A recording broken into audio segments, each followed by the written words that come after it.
Hello YouTube. I have another knife opinion today, and it's going to be this, I would say, a gentleman's folder. It's a Kershaw shallot. It's not the standard version. I believe this model is discontinued. The difference is just the steel. This one is CPM 110V, kinda high-end stuff steel. But first, let's talk a little bit about the design. It's a full stainless construction knife, except the backspacer here. Um, it's fairly hefty, quite heavy for its size, or at least for what you would have expect. Um, in construction, it's similar to Kershaw groove, which I have reviewed sooner. However, this is a little bit more elegant knife.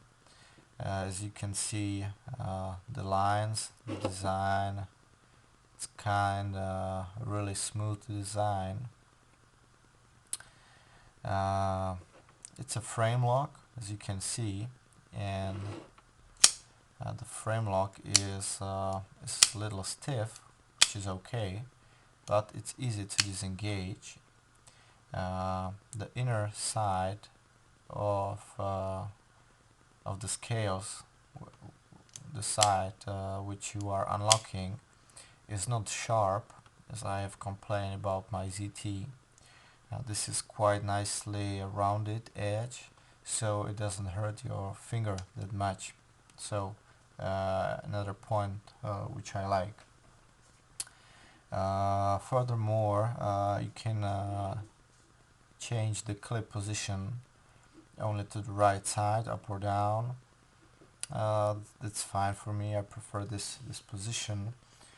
What I like is the design, is the part of the knife that sticks out of your pocket. Yeah, I mean this is really nice. I like the design.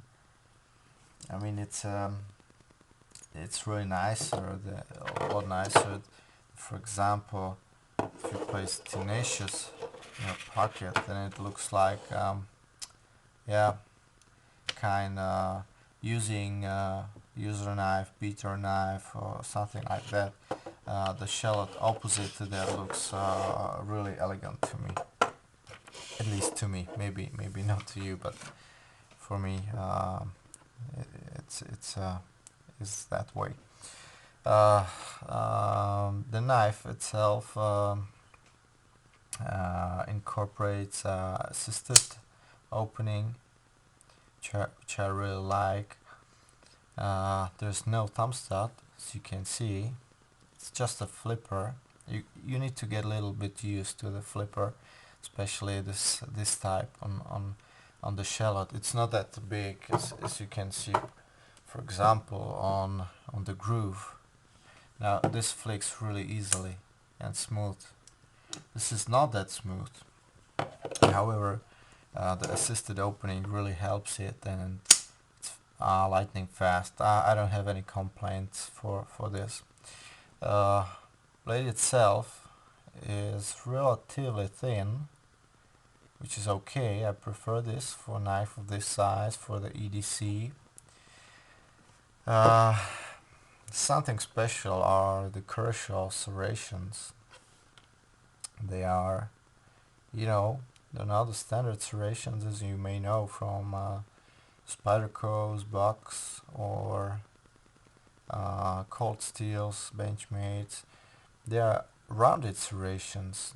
They have no sharp tips. They are round serrations, which I think they really are good for cutting motions like a saw. In opposite to that, the Spyderco Benchmade serrations are, for me, better to use as a standard plane edge, like push cuts. They really slice well, and the sharp points only help penetrating. Uh, the kershaw serrations are a little bit different. You need to get used to it, but I like it. I like all new designs. I like new inventions, new ideas. I don't have anything against it. Now, as I said, the blade steel is CPM 110V. It's quite unique steel for the knives. You won't find much serious made knives with this steel. For me, the biggest advantage of the steel is rust resistance. This knife and the VG10 from Spyderco never rust with me yet so far, and I don't care for my knives very much. I mean, I give them some care, but when you go, for example, to a trip and you cut onion with it, or sausage with mustard, or any aggressive fruit juice, yeah, sometimes you don't have a time to clean up the blade, and I don't do that. I just cut and maybe briefly drop my pants to get rid of uh, of the biggest dirt. Uh, but I don't wash it with water or clean it with you know paper towel or anything. I just put it in my pocket, and sometimes sometimes are surprised in the evening when I take the knife out of my pocket how rusty it is. Now this one, the 110V, is really great corrosion resistant steel. Um, uh, uh, you know, the main selling point to me on this knife was the blade steel, because I thought it would have some great edge retention, and for me maybe, but it's not that great as I expect.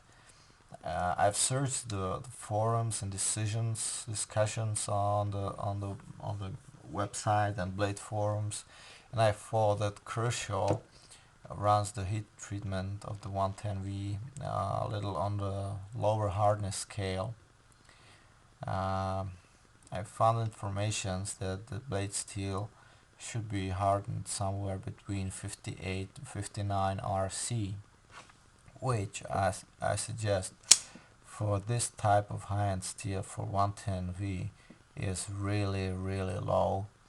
I mean, this steel can you know a proper heat treatment can get this steel somewhere to 65 and maybe to 67 RC, which would truly be a really different blade than it is. However, the blade retention is not that bad. It's fairly good, but I don't put this knife much to to abuse. Mainly also because the serrations, yes, it's a combo blade. Sometimes it's difficult to cut material because you're cutting and you start cutting with a plain edge, and then serrations get in the material, and then you need to get back to plain edge, and the cut itself is not that comfortable. Uh, the combo blades are good. Sometimes are good. Sometimes I don't like them. But at this point, I don't use this knife much at my work for abrasives, for carton and cardboard, plastic straps. I don't use this knife a lot. It's kind of my safe queen. Yeah, it's true. But the fact is, the knives should be used, and I may start one day really abusing this one just to see how it holds. Uh, Otherwise, the blade steel is easy. It's not that easy to sharpen, but it takes nice edge to it. No problem with paper or anything. Uh, yeah, I keep my knives very sharp. Usually, shaving sharp knives. Um, One thing I was disappointed about this knife is I snapped off the tip. It's almost not visible now because I grinded the blade to, into almost perfect shape again. But I got snapped off about 1 millimeter of the tip when I accidentally hit with the knife a glass. Yeah, then I was surprised. And I said, "Oh fuck, my new high-end steel knife," and I got chipped off my tip. Yeah, but it's okay. Few minutes, maybe a few hours with my sharpening stones, and it was brought back to perfect shape. So this was my opinion to Kershaw League. It's a perfectly ergonomic knife, kind of gents folder, but this one with a unique steel. I may really start using it someday and see how does it compare to my other folders. Okay, thank you for watching. Bye.